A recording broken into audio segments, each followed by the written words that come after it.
I guess the thought is pretty much coming to mind that smartphones have pretty much plateaued or peaked.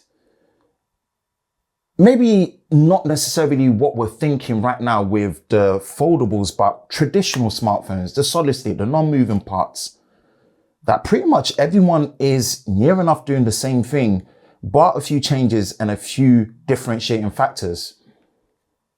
Really started getting us thinking and wondering, how are Samsung going to differentiate themselves and really stand out from their competition, not just in the Android space, but even then looking at companies like Apple, who really are actually starting to implement a lot of hardware features as well as software into their mobile devices. Well, in this Tech Talk episode, we really just wanted to talk about how things will look with foldables going forward and how Samsung really do need to differentiate themselves big time with it.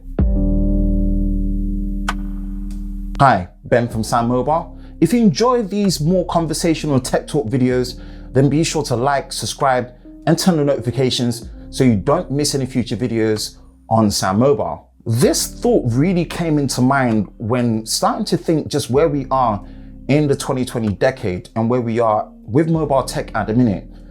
With Samsung really just hitting the pinnacle of what they've been able to do with the S21 Ultra and then moving into the next S22 series with some devices that they haven't actually brought out yet this year. Just looking at the landscape, you're realizing that the competition are pretty much moving into their own as well. You know, when it comes to the traditional solid state smartphone, as I like to call it, as there's no real moving parts, everyone is pretty much making a great device, but a few caveats for availability and differentiating priorities and factors in what they actually bring to their phone. But near enough, especially when you pick up these phones from the front, you really start to see that it's hard to tell them apart. That's not a bad thing. That's not to say these devices don't look good, don't function well, and don't stand out from their counterpart. But really, to the masses, they all look the same. They all feel the same. They all near enough behave the same, causing them to hold on to these devices for much longer, which is actually a good thing. It shows the care that they've been put into actually making them a really good long-term durable device, with the caveat of making sure that you look after them. That then makes it very hard because Samsung are already in a place where they make a lot of devices, sometimes what can feel overwhelmingly too much. But really then, going into the next step, into the next decade, we really believe that it has to be foldables. It has to be foldables in a way where it really brings a massive separation from not just their current lineup, but mainly against the competition.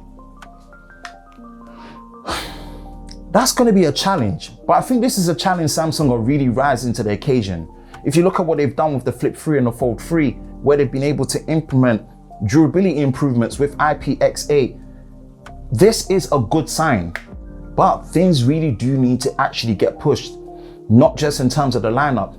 But for me personally, being a Fold 2 user for a much longer time, the Fold 3 naturally wasn't that big of a step up for me. Why? It's mainly because we needed much more improvements to see the difference. For Fold 1 generation users, as well as people that haven't had the Fold, they would love it. Thinking about it all just really puts it in perspective that something has to really break forth come the 4th generation and above when it comes to foldables, especially when we get to the midway of the 2020 decade. We really have to see foldables not just established in terms of just the usability, durability, and also the accessibility and the software implementation to make sure that it's cohesive as a user experience.